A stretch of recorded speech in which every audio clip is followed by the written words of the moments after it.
की कपास आ जाएगी, इसके 900 रुपए से भी कम इस बार उसको कपास के दाम मिलेंगे जब वो मंडी में अपनी कपास बेचने के लिए जाएगा।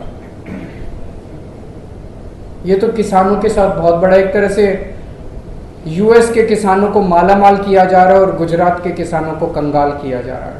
2014 में चुनाव के पहले प्रधानमंत्री मोदी जी ने कहा था कि ये बहुत कम है, ये 2500 होने चाहिए।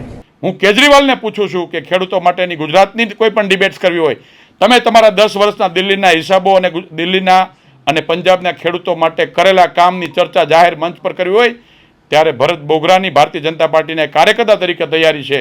તમે તમારા કામની ચર્ચા કરો, અમે ગુજરાતમાં ખેડૂતો માટે જે પગલાઓ લીધા છે એની ચર્ચા કરશું। પૂર પ્રભાવિત વિસ્તાર છે જ્યાં ખેડૂતોને મદદ કરવાની હોય એવા સમયે ગુજરાતમાં રાજકારણ કરવાના નામે અરવિંદ કેજરીવાલ આવ્યા હતા। બીજા દેશમાં 2100 મળતી હોય ને આપણે નહીં આપતા હોય તો અમારી જવાબદારી છે। બીજા દેશમાં 1400 રૂપિયા મળે છે ત્યારે ભારતના ખેડૂતોને 1600 રૂપિયા આપવાની વાત છે। 1500 ખુરશીઓ ગોઠવાની હતી ને, કોઈ ખેડૂતો ક્યારેય આવી વાતોમાં આવવાના નથી, એટલા માટે કે ગુજરાતના ખેડૂતોએ એ ભૂતકાળના દિવસો પણ જોયા છે ને આજના દિવસો ને આજની શાંતિ સલામતી અને આજે ખેડૂતોની સમૃદ્ધિ એના ખેડૂતો સાક્ષી છે ને। આજે દિલ્હીના પૂર્વ મુખ્યમંત્રી કેજરીવાલજી ગઈકાલથી ગુજરાતની મુલાકાતે આવ્યા હતા ને એમણે આજે પ્રેસના માધ્યમથી કપાસના ઇમ્પોર્ટ ડ્યુટી કાઢી નાખવાના મુદ્દાને ઉઠાવ્યો હતો। મારે ગુજરાતના અને દેશના ખેડૂતોના ધ્યાનમાં આવે એટલા માટે આ વાત કરવાની જરૂર પડી। કપાસ આખા વર્લ્ડની અંદર સૌથી મોંઘો કપાસ છેલ્લા 5 વર્ષથી હિન્દુસ્તાનનો વેચાય છે, ઇન્ડિયાનો। વિશ્વના બીજા દેશોના કપાસ કરતાં ભારતના કપાસની 10% વધારે ભાવ ઉપજે છે અને આજે પણ હિન્દુસ્તાનમાં 3 કરોડ ને 15 લાખ ગાંસડીના કપાસનું ઉત્પાદન થાય છે ખેડૂતોને ત્યાં, અને એમાં ગુજરાતમાં લગભગ 90 લાખથી 1 કરોડ ગાંસડીનું ઉત્પાદન થાય છે। એની સામે દેશની અંદર 4 કરોડથી વધારે ગાંસડીનું વપરાશ થાય એટલા મોટા ટેક્સટાઇલ ઉદ્યોગ એ આપણા દેશની અંદર ભારતીય જનતા પાર્ટીની મોદી સાહેબની સરકારની નીતિઓના કારણે સ્થાપિત થયા છે। ખાસ કરીને ગુજરાતમાં 2012માં મુખ્યમંત્રી તરીકે નરેન્દ્રભાઈ મોદી સાહેબ હતા ત્યારે ટેક્સટાઇલ નીતિ આપી, એના કારણે 50 લાખથી વધારે સ્પિન્ડલો સ્થાપી અને ગુજરાતમાં પણ કપાસનું વેલ્યુ એડિશન થાય છે અને એક્સપોર્ટ થાય છે। એના કારણે ગુજરાતના ખેડૂતોને બીજા રાજ્ય કરતાં પણ વધારે સારો ભાવ મળે છે। મારે વાત કરવી છે કે જે પ્રકારે વૈશ્વિક માર્કેટની અંદર માલ અને સપ્લાયની ખાધ થતી હોય એ પ્રમાણે દેશના ટેક્સટાઇલની અંદર સપ્લાયની ખાધના કારણે ઇમ્પોર્ટ ડ્યુટી 0 થઈ છે। એના કારણે ખેડૂતોને કોઈ અસર આવવાની નથી, એટલા માટે કે કેન્દ્રની ભારતીય જનતા પાર્ટીની સરકારે ખેડૂતોને આ વખતે કપાસના ટેકાનો ભાવ આ 8110 રૂપિયા ક્વિન્ટલે એટલે કે એક મણના 1622 રૂપિયા નક્કી કર્યા છે। એટલે 1622 રૂપિયા તો ભારત સરકારથી સીસીઆઈએમ ખરીદી કરવાની છે, ત્યારે ખેડૂતોનો કપાસ 900 રૂપિયામાં વેચાશે। આવા નિવેદનો આપીને ખેડૂતોને ગુમરાહ કરવાની જરૂર નથી। ખેડૂતો જાણે છે કે કેજરીવાલજીએ ખેડૂતો માટે શું કર્યું, દિલ્હીની અંદર 10 વર્ષમાં શું કર્યું, પંજાબમાં શું કર્યું, એમનો એને જવાબ આપવો જોઈએ। એમણે ખેડૂતો માટે શું કર્યું? ગુજરાતની 30 વર્ષની ભારતીય જનતા પાર્ટીની સરકારે ખેડૂતો માટે જે પ્રકારના પગલાં લીધા છે, 20 વર્ષ પહેલાં ગુજરાતનું કૃષિ ઉત્પાદન કેટલું હતું ને આજે કેટલું છે એના આંકડા આપણી સમક્ષ છે કે ગુજરાતની અંદર ખેડૂતોને 100% પૂરતા ફોર્સથી વીજળી મળે છે। ખેતરે ખેતરે 400 વોલ્ટેજની વીજળી મળે છે। 20 વર્ષથી 1 રૂપિયો પણ વીજળીનો ભાવ વધાર્યો નથી। ખેડૂતોને સિંચાઈ માટે સૌની યોજના અને નર્મદા યોજનાના અલગ અલગ માધ્યમથી પાણીની વ્યવસ્થા કરી છે।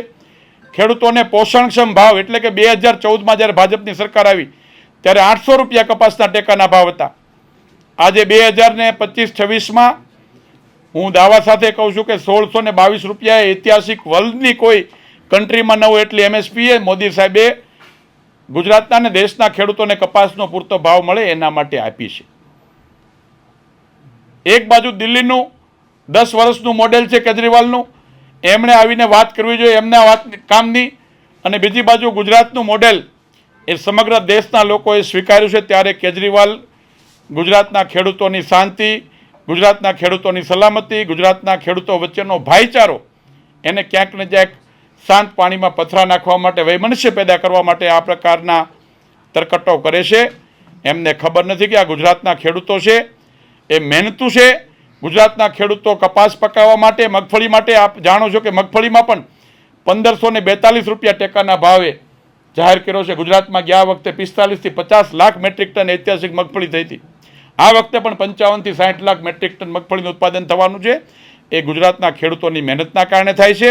સરકાર ખેડૂતોની નાનામાં નાની બાબતોની ચિંતા કરે છે અને એમનો ભાવ ક્યારેય નીચો ન થાય એના માટે એમએસપીના માધ્યમથી ખરીદી પણ એટલા મોટા પ્રમાણમાં છેલ્લા 5 વર્ષમાં દેશના આઝાદીના ઇતિહાસમાં આટલા વર્ષમાં ન થયું એવડી મોટી ખરીદી એ મગ હોય, અડદ હોય, મગફળી હોય કે કપાસની ભારતીય જનતા પાર્ટીની સરકાર નરેન્દ્રભાઈ મોદી સાહેબના વડપણ નીચે કરે છે. ત્યારે ખેડૂતોને ભાવની કોઈ ચિંતા કરવાની જરૂર નથી. આ પ્રકારે ખેડૂતોની વચ્ચે રાજકારણ કરવાના બદલે જે વિસ્તારમાં પૂર પ્રભાવિત વિસ્તાર છે જ્યાં ખેડૂતોને મદદ કરવાની હોય એવા સમયે ગુજરાતમાં રાજકારણ કરવાના નામે અરવિંદ કેજરીવાલ આવ્યા હતા. હું કેજરીવાલને પૂછું છું કે ખેડૂતો માટેની ગુજરાતની કોઈ પણ ડિબેટ્સ કરવી હોય, તમે તમારા 10 વર્ષના દિલ્હીના હિસાબો અને દિલ્હીના અને પંજાબના ખેડૂતો માટે કરેલા કામની ચર્ચા જાહેર મંચ પર કરવી હોય ત્યારે ભરત બોગરાની ભારતીય જનતા પાર્ટીના કાર્યકર્તા તરીકે તૈયારી છે. તમે તમારા કામની ચર્ચા કરો. અમે ગુજરાતમાં ખેડૂતો માટે જે પગલાઓ લીધા છે એની ચર્ચા કરશું. નરેન્દ્રભાઈ મોદી સાહેબે આજે ખેડૂતો વતી મારે આભાર માનવો છે કે 19 હપ્તા ખેડૂત સન્માન નિધિના ખેડૂતોના ખાતામાં દેશના ઇતિહાસમાં પહેલી વખત આપ્યો હોય તો ભારતીય જનતા પાર્ટીની સરકારે આપ્યા છે. ખેડૂતોને 0% વ્યાજે એને ધિરાણ પણ મળે છે. એવી અનેક યોજનાઓ ખેડૂતો માટેની સબસિડીથી માંડીને એના પાકનું વેલ્યુ એડિશન થાય, ખેડૂતો નવા સંશોધનો કરે એના માટેની યોજનાઓ અમે કરી છે. ત્યારે આ પ્રકારના નિવેદનો આપી આ પ્રકારની રાજનીતિ એ ખેડૂતો માટે કરવી ગુજરાતમાં યોગ્ય નથી. આ ગુજરાત એ ગાંધી અને સરદારની ભૂમિનું ગુજરાત છે. અહીંના ખેડૂતો ખૂબ હોશિયાર છે. ક્યારેય તમારી આવી લૂલી વાતોમાં નહીં આવે. માત્ર ગુજરાત પૂરતી વાત નથી. કપાસ આયાત જ્યારે થાય વિદેશમાંથી તો આખા દેશ પૂરતી વાત છે. એક એ મુદ્દો છે. બીજો એક એ મુદ્દો છે કે આયાત જ્યારે થાય ત્યારે આપણા કપાસના ભાવ ઓછા મળે, એવો મુદ્દો એમને ઉઠાવ્યો છે. બાપુ હું એ જ કહું છું કે કપાસ ઉપર 11% ઇમ્પોર્ટ ડ્યુટી હતી. આજે કપાસ દેશની અંદર આપણું ઉત્પાદન હતું એ પૂરો થઈ ગયો. આપણી પાસે આવડી મોટી ટેક્સટાઇલ ચેન છે, આપણી પાસે જીનિંગ ઉદ્યોગ છે, સ્પિનિંગ ઉદ્યોગ છે, આપણી પાસે નિટિંગ છે, વિવિંગ છે અને પાવરલૂમ છે અને અલગ અલગ પ્રકારના ગાર્મેન્ટિંગના યુનિટો છે. ઇન્ડસ્ટ્રીઝને જ્યારે આપણા દેશનો કપાસ ઉપલબ્ધ પૂરો થઈ ગયો હોય ત્યારે બહારના દેશથી કપાસ મંગાવવો પડતો હોય ત્યારે એ વેપારની સપ્લાય, મેં કીધું એમ કે આપણી ઉત્પાદન 3 કરોડ ને 15 લાખ ગાંસડીનું છે આખા દેશનું. એની સામે આપણી વપરાશ 4.5 કરોડ ગાંસડીની છે. તો બાકીનો ઘટતો કપાસ આપણે બહારથી લેવો પડે. અને બીજું એમણે મુદ્દો ઉઠાવ્યો અમેરિકા પાછી દબાઈને. હું તમને કહું છું કે ટેક્સટાઇલની અંદર જે ઇમ્પોર્ટ થાય છે કપાસનું એ મોસ્ટ ઓફ બ્રાઝિલ, ઓસ્ટ્રેલિયા અને આફ્રિકન કન્ટ્રીના રૂનું ઇમ્પોર્ટ થાય છે. ક્યાંય અમેરિકન રૂ લગભગ 2%થી વધારે નથી. અને ત્રીજી વાત કે આપણી ત્યાં જે પ્રોસેસ થાય છે એ ગાર્મેન્ટિંગ ઉપર 7% થી 12% સુધી નિકાસ ઉપર પ્રોત્સાહન મળે છે. આપણી ત્યાં જે યાન બનાવીને ઇમ્પોર્ટ એક્સપોર્ટ કરીએ છીએ એના પર પણ 3.5 થી 4% આપણને ડ્યુટીનો ફાયદો મળે છે. એનો સરકાર સબસિડી આપે છે એટલા માટે કે આપણા ખેડૂતોને કપાસનો ભાવ ઊંચો મળે. બાપુ નવો જ્યારે કપાસ આવશે આ વખતે ઉત્પાદન તમે કહો છો ખૂબ થવાનું છે. એ કપાસ આવશે માર્કેટમાં, બીજી તરફ આયાત. બાપુ 1622 રૂપિયા પ્રતિ મણ આખા વર્લ્ડમાં 20 કિલોના ભાવ 1622 રૂપિયા એમએસપી હોય એક દેશ માત્ર ભારત છે. ભારતના ખેડૂતો સરકારના સીસીઆઈએમના માધ્યમથી આખા દેશની અંદર કેન્દ્રો નક્કી થઈ ગયા છે. સીસીઆઈએમ ખરીદી કરવા માટેની મોટા ભાગની તૈયારીઓ કરી લીધી છે. એટલે ખેડૂતોને કપાસનો નીચો ભાવ મળવાનો કોઈ પ્રશ્ન જ નથી. એમએસપીથી નીચા ભાવે જાય ત્યારે તરત ખેડૂતો સરકારને સીસીઆઈએમને વેચી શકે છે. અરવિંદ કેજરીવાલે એમ કીધું છે 2100 રૂપિયા મળવા જોઈએ. અરવિંદ કેજરીવાલને ગમે તેવા બણગા મારવા એના લોજિક તો હોવા જોઈએ. ખેડૂતોને 800 રૂપિયામાંથી 1600 રૂપિયા એમએસપી કરી એ અમારી સરકારે કરી છે. અને હજુ આવનારા દિવસોમાં ખેડૂતોને કેમ ભાવ વધારે મળે? કોઈ પણ જણસ હોય એની ઉત્પાદનની સામે વૈશ્વિક માર્કેટમાં એનો નિકાલ પણ થવો જોઈએ. એની ખપતને ઉત્પાદનની સામેનો તફાવત હશે તો કેવી રીતે ટકી શકવાની છે ચેનને ડિસ્ટર્બ કરીને કોઈ વસ્તુ કરી શકાતું નથી ને. વાત તો સમજવી પડશે કે ઉત્પાદન અને બીજા દેશમાં 2100 મળતી હોય ને આપણે નહીં આપતા હોય તો અમારી જવાબદારી છે. બીજા દેશમાં 1400 રૂપિયા મળે છે ત્યારે ભારતના ખેડૂતોને 1600 રૂપિયા આપવાની વાત છે. ભરતભાઈ ઇન્ટરનેશનલ માર્કેટ છે એની અંદર કપાસના શું ભાવ છે? આપણે ઇન્ટરનેશનલ માર્કેટમાં આજે કપાસના ભાવ 48,000 થી 50,000 રૂપિયા ગાંસડીનો ભાવ છે અને ઇન્ડિયન કોટનનો ભાવ આજે 55,000 થી 56,000 રૂપિયા છે. 10% રેટ ઇન્ડિયન કોટનનો આખા વર્લ્ડના કોટન કરતાં વધારે છે. અને તમે પણ ગમે ત્યાંથી આંકડા જોઈ શકો છો ઓનલાઈન. અને આ છેલ્લા 5 વર્ષથી એટલા માટે કે આપણી સરકારની નીતિ છે કે અહીંયા ટેક્સટાઇલને મોટું ડેવલપ કર્યું છે, એના કારણે રોજગારી પણ મળે છે અને આપણી ઉત્પાદનનો ભાવ આપણને પૂરતો મળે છે. બીજું, આપણી મેક ઇન ઇન્ડિયાની પ્રોડક્ટ છે અને આપણે એક્સપોર્ટ કરીએ એના ઉપર 10% સુધીની ડ્યુટી ડ્રોબેક મળે છે, એના ફાયદો ખેડૂતોને થાય છે. આ નરેન્દ્રભાઈની દૂરંદેશી નીતિ એ કેજરીવાલે સમજે છે, છતાં પણ ખેડૂતોને ગુમરાહ કરે છે.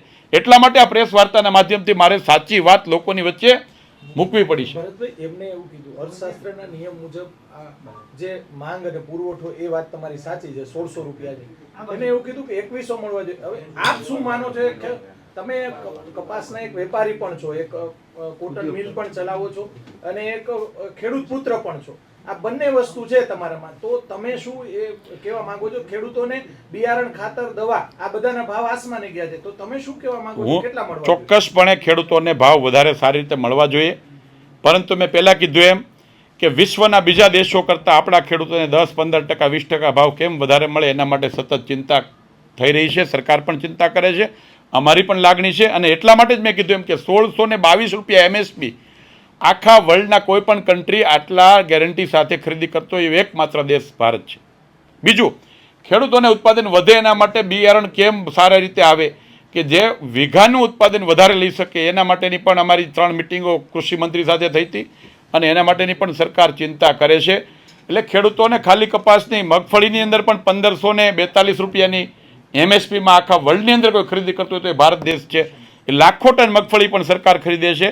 એટલે ખેડૂતોનો ભાવ વધારે થાય તો જ ખેડૂતોને ખેતી કરવી પોસાય. એના માટે સસ્તી વીજળી 20 વર્ષમાં બાપુ વીજળીના 50 પૈસા યુનિટે વીજળી એ ગુજરાતના ખેડૂતોને આપી રહ્યા છે અને એના માટે હજારો કરોડો રૂપિયાની સબસિડી ગુજરાતની સરકાર ખેડૂતો વતી ચૂકવે છે. અંતિમ પ્રશ્ન ભરતભાઈ, જે તમે કીધું કે અમે બિયારણ માટે, સૌથી મોટો પ્રશ્ન છે છેલ્લા 10 વર્ષની અંદર ગુલાબી ઈયળો આવી જાય છે.